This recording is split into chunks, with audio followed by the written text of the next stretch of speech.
léger aujourd'hui. Donc quel est le problème au final de l'école, de l'enseignement Bonjour, vous êtes ici dans cette manifestation organisée par les Insoumis. Quelle est votre place ici? Vous êtes venu, vous attendez quoi de cette manifestation un petit peu? Alors, on a été invité par le député Loïc Prudhomme à prendre la parole sur le débat sur la pauvreté, pour donner bien évidemment notre point de vue sur la réalité de l'exclusion, de la pauvreté, de la précarité aujourd'hui. C'est ce qui a été fait, ça a été une table ronde où plusieurs invités étaient présents, plusieurs organisations, notamment outre AC Gironde, mais il y avait Médecins du Monde et Oxfam, et puis il y avait une députée européenne, Madame Obomo, je crois, je ne voudrais pas me tromper, et un responsable de France Insoumise de Paris, je ne me rappelle plus de son nom, mais voilà, donc, et Loïc Prudhomme de distribuer la parole. Donc on a eu une assemblée extrêmement attentive en fonction de nos différentes interventions.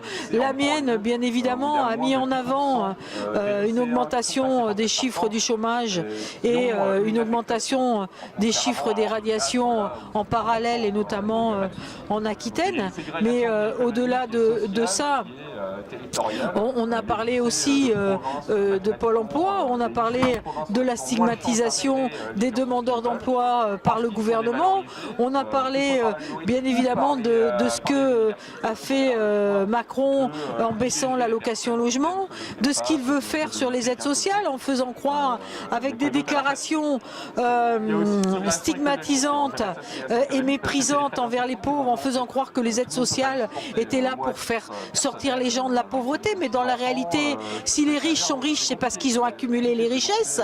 Donc on n'accumule pas de richesses avec les minima sociaux, et les aides sociales, on sait très bien qu'elles ne permettent pas de sortir de la précarité, ou alors il faut les réélever de suite à hauteur du SMIC, que Macron arrête de mentir, arrête de stigmatiser les gens et arrête de mentir aux citoyens de ce pays.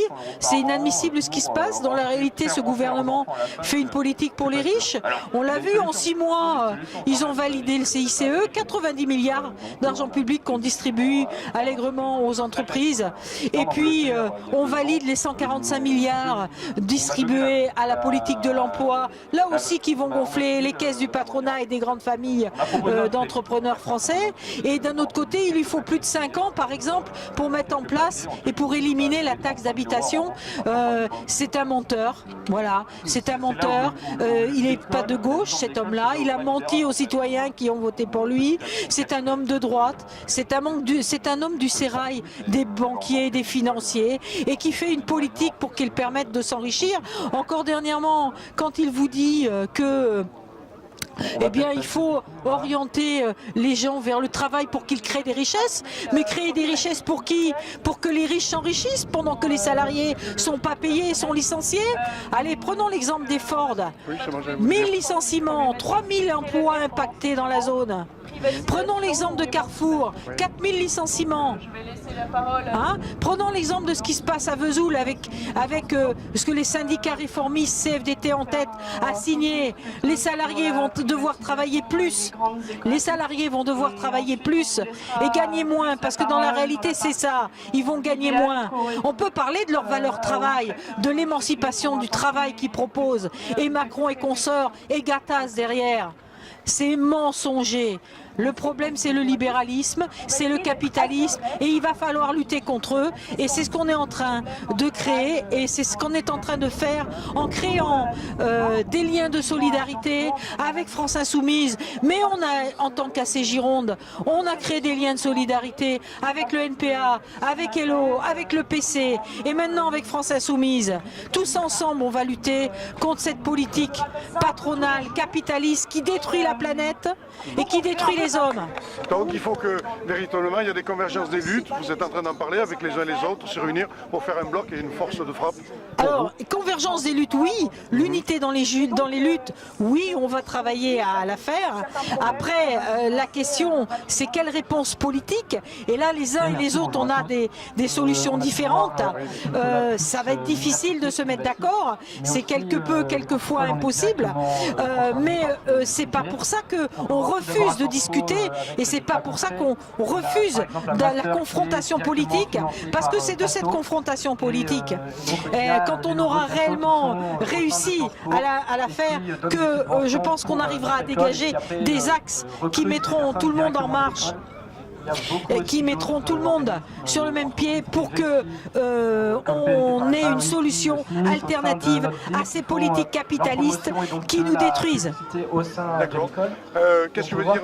Quel mot fort vous avez envie de faire passer comme message? Quel mot fort vous avez envie de dire devant cette situation depuis que Macron est au pouvoir? Et puis un petit mot sur ce qu'il a dit, le pognon qu'on balance énormément et que les gens restent dans leur poche. Ça vous a choqué ce mot-là que Macron a prononcé? Alors le mot fort pour les années qui viennent et pour le 21e siècle, c'est solidarité. Solidarité partout. Les hommes qui ne seront pas capables de solidarité seront complètement manipulés par l'individualisme capitaliste et ils ne s'en sortiront pas tout seuls. Donc il faut contrer ça par la solidarité. C'est le seul mot du 21e siècle qui doit être mis en avant. Le seul, je vous le dis.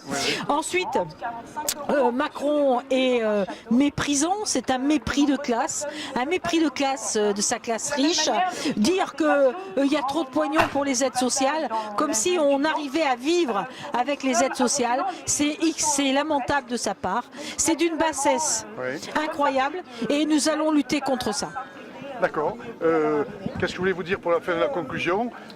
Cette situation, jusqu'en 2022, je crois que la seule réponse qu'on pourra tristement apporter à Macron, puisqu'on le voit avec le ferroviaire, la loi est passée, les cheminots vont continuer à lutter, malgré que c'est tristement, je dirais, un combat plus ou moins perdu, puisque la loi est passée en force, les cheminots vont être obligés d'être résignés.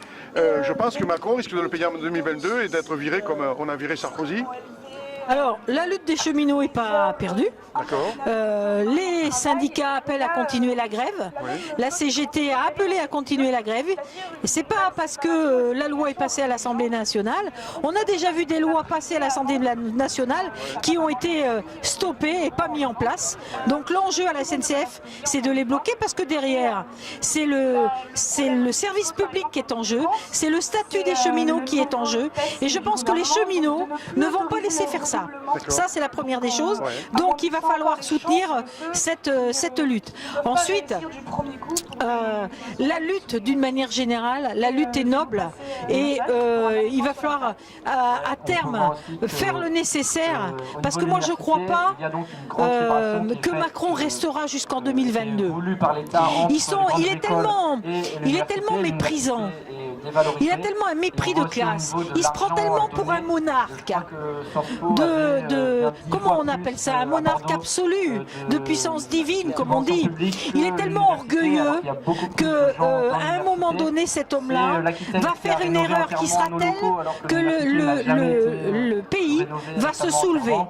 Et on va le dégager, et on le dégagera. Et si on n'arrive pas à le dégager avant, de toute façon, cet homme-là sera dégagé en 2022. D'accord. Merci Joël Moreau, c'est gentil à vous pour ces précieuses informations dans ce forum de la France Insoumise ici au Parc Palmer de Senon. Et moi je t'invite, et j'invite TB33 à interviewer quand même les députés qui sont là, les députés de France Insoumise. Nous allons le faire. Voilà, avant que la députée reparte à Paris. Ça serait pas mal. D'accord. Merci à vous, c'est gentil. Je te remercie, Jacques, de m'avoir interviewé.